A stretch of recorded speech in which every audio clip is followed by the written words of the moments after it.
Vivre quelque part, emménager dans une ville, un quartier, c'est décider d'écrire son histoire dans l'histoire d'un lieu. Et au-delà du décor, c'est choisir quels en seront les acteurs. Il y a 7 ans, je suis venue habiter à Roubaix. À vrai dire, ce n'était pas un choix. Je cherchais une colocation agréable et pas chère. C'est avec l'architecture de ces belles maisons de maître de la rue Dammartin que Roubaix m'a aguiché. Le parc Barbieux n'était pas loin, si beau et si bien entretenu, comme une excroissance de Roubaix au milieu de la ville de Croix. Croix et ces villas invisibles. Cette partie de la ville nous raconte le grand Roubaix, celui du Paris-Roubaix, celui qui invente les allocations logement, celui de l'exposition internationale de 1911. C'est à ce moment-là que le parc a été créé.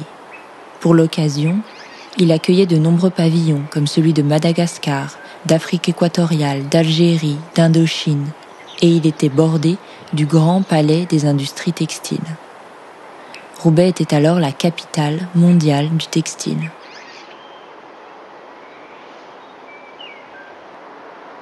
Il y a 2 ans, j'ai changé de quartier. Majestueuse demeure familiale, découpée à la hache, en minuscules appartements, loués une misère. Roubaix, c'est là où les barbes des hipsters croisent celles des musulmans au métro Alsace.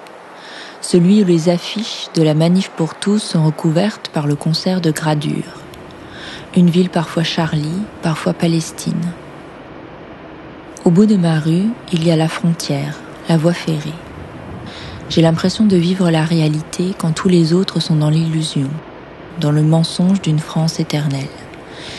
Ici, je vis la France telle qu'elle est aujourd'hui, héritière de la colonisation, des vagues migratoires économiques, du regroupement familial, de l'effondrement de l'industrie. Je vis le chômage de masse, la pauvreté et les vices qui l'accompagnent.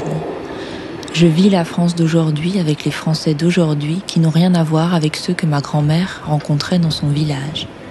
Ces gens de mon quartier, tous différents et avec qui je me sens bien. De l'autre côté, c'est de l'autre côté.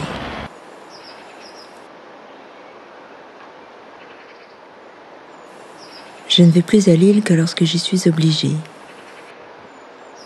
Roubaix, c'est pour moi le détroit français, l'apogée et la chute, la gloire et l'opprobre. C'est dans cet espace, ce vide, cet abandon, ce no man's land, que je trouve mon inspiration, ma place, ma liberté. Elle me touche, si romanesque. J'ai envie de me battre pour elle.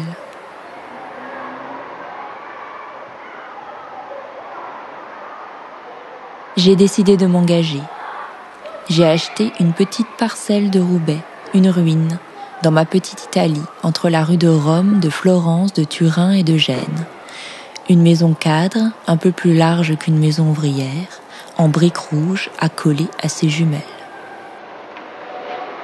J'écris peu à peu mon histoire dans l'histoire de cette ville, et au-delà du décor, je choisis quels en seront les acteurs, c'est-à-dire les Roubaisiens, qui, comme moi, n'ont même pas peur d'être heureux à Roubaix.